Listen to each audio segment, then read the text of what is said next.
Le 22 août 1888, à Sulaimania, en Irak, une météorite s'écrase. En s'écrasant, elle tue un homme et en paralyse un autre. Vous vous dites sûrement, oui, des hommes tués par des météorites, il y en a tout le temps, ils doivent être des milliers depuis la préhistoire. Eh ben, vous vous trompez. Parce que cet homme, c'est le seul dont nous ayons la certitude qu'il ait bien été tué par une météorite. Parce que oui, les archives évoquent souvent des gens tués par des pierres tombées du ciel. Sauf que le problème, c'est qu'on n'a aucune certitude que ces gens aient effectivement été tués par des météorites. Parce que oui, nous avons une histoire plutôt complexe avec ces météorites.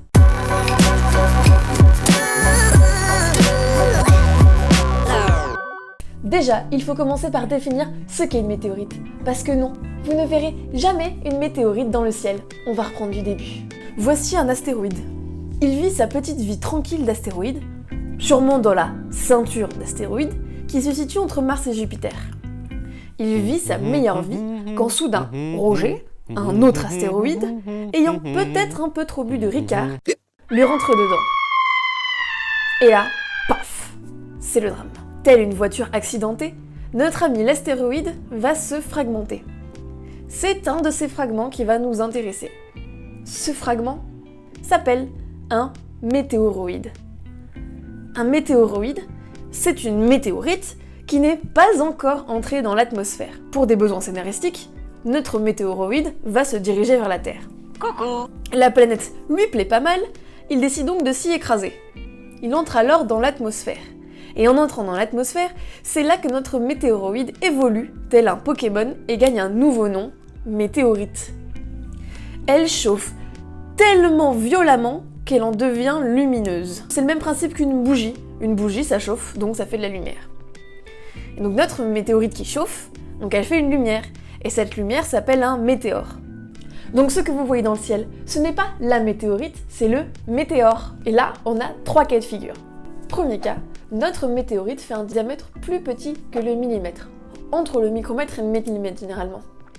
Eh ben, je suis au regret de vous annoncer que notre météorite, ou micrométéorite comme on l'appelle, ne survivra pas à son entrée dans l'atmosphère.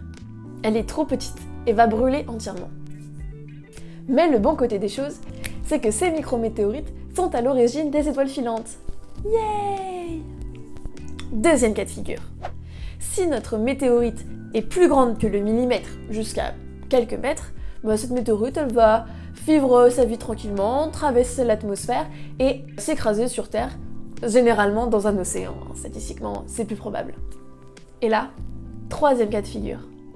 Si notre météorite est géante, elle va s'appeler un bolide, et ça va nous causer beaucoup de problèmes. Et oui, parce qu'un bolide, ça n'est pas freiné par son entrée dans l'atmosphère. Ils vont arriver avec des vitesses tellement énormes que lorsqu'ils vont s'écraser sur Terre, ils vont être complètement vaporisés, ils vont disparaître, on n'aura plus de traces. Et ils vont créer des énormes cratères d'impact. Oui, je vous vois venir. Oui, c'est bien un bolide qui a causé l'extinction des dinosaures. D'où le fait qu'on n'ait jamais retrouvé de morceaux de cette météorite, puisqu'elle a été complètement vaporisée. Bon, maintenant que nous sommes bien au point sur les diverses définitions autour de météorites, voyons ce qui s'en est dit dans le passé. Bon, déjà, en première trace qu'on a d'utilisation des météorites, on a les Inuits au Groenland. Et oui, parce que on sait qu'ils utilisaient une météorite en fer qui était tombée chez eux pour fabriquer leurs outils. Parce que c'était accessible, c'était mieux que de la pierre. Voilà, donc ils utilisaient les météorites pour fabriquer leurs outils. Ça a d'ailleurs causé pas mal de problèmes aux historiens quand il a fallu définir le début de l'âge de fer. Parce que l'âge de fer, normalement, c'est défini par l'invention du fer forgé. Quand les historiens ont vu que les Inuits avaient des outils en fer, ils se sont dit « Forcément, ce sont des outils en fer forgé, puisqu'il n'existe pas d'autres sources de fer. » Et c'est parce qu'ils n'avaient pas pris en compte le fait qu'il existait le fer des météorites. Et donc, les historiens ont eu beaucoup de problèmes pour dater le début de l'âge de fer. Il a fallu attendre de comprendre que ces outils étaient en fer météoritique et non en fer forgé pour reculer le début de l'âge de fer. Bah ouais, ils sont relous ces Inuits. Ils pouvaient pas faire comme tout le monde et utiliser de la pierre. Non, il fallait vraiment qu'ils utilisent un fer qui venait de météorites. Bon, sinon, des récits de chutes de météorites, on en a depuis toujours. On en a des traces dans la Bible, on a beaucoup de récits par les Grecs ou les Romains. Après, ils comprenaient pas forcément que ça venait de l'espace. Pour eux, c'était des pierres qui avaient été soulevées de la Terre, qui retombaient ensuite sur Terre. Donc elles avaient une origine terrestre, ces pierres. Donc malheureusement, toutes ces pierres dont on entend parler chez les Romains et les Grecs, on n'en a aucune qui va survivre jusqu'à nous. On les a toutes perdues. On en a juste donc des traces écrites. La première météorite qui va survivre jusqu'à nous, elle est tombée le 19 mai 861, non j'ai pas oublié un, bien 861, à Nogata, au Japon. Donc ce sont des prêtres qui l'ont récupérée et qui l'ont vénérée très longtemps. Eux ils étaient persuadés qu'elle venait du ciel et qu'elle n'était pas juste une pierre terrestre. Bon point pour les Japonais. Et ce n'est que plus de 1000 ans plus tard, lorsque des analyses seront faites sur la pierre, qu'on se rendra compte qu'elle est effectivement d'origine météoritique. Et donc cette météorite, qu'on appelle la météorite de Nogata, c'est la plus ancienne météorite dont on ait observé la chute. Mais même en ayant constaté d'eux-mêmes la chute de météorites, les savants ont du mal à croire qu'elle puisse venir de l'espace. Et ça, c'est dû, entre autres, à un bon mépris de classe. Et parce que c'était les paysans qui souvent constataient la chute de ces météorites, et c'était les paysans qui disaient ah mais ces pierres elles viennent de l'espace. Et pour les savants, c'était impensable que des paysans qui comprennent rien à la science puissent donner des hypothèses comme ça. Donc pour eux, si les paysans pensaient que ça venait de l'espace, c'était pas possible parce qu'ils étaient vraiment trop bêtes. Pendant très longtemps, les savants vont penser que ce sont des retombées de pierres terrestres. Et cette vision d'une météorite d'origine terrestre, elle va seulement changer en 1794, lorsque Chladni, un physicien allemand, va publier un livre dans lequel il émet l'hypothèse que les météorites sont des pierres venant de l'espace. Alors tous les scientifiques vont pas être d'accord sur sa théorie évidemment, mais ça a au moins le mérite d'ouvrir le débat. Donc c'est à partir de là qu'on va vraiment commencer à s'intéresser à cette hypothèse et pas juste à l'envoyer balader parce que c'était des paysans qui l'avaient émise. Mais ce qui va vraiment clore le débat, c'est en 1803, lorsque Jean-Baptiste de Biot, un physicien, astronome, mathématicien français, va aller enquêter sur la chute d'une météorite à l'Aigle, en Normandie. Cette enquête, il va la réaliser vraiment de fond en comble.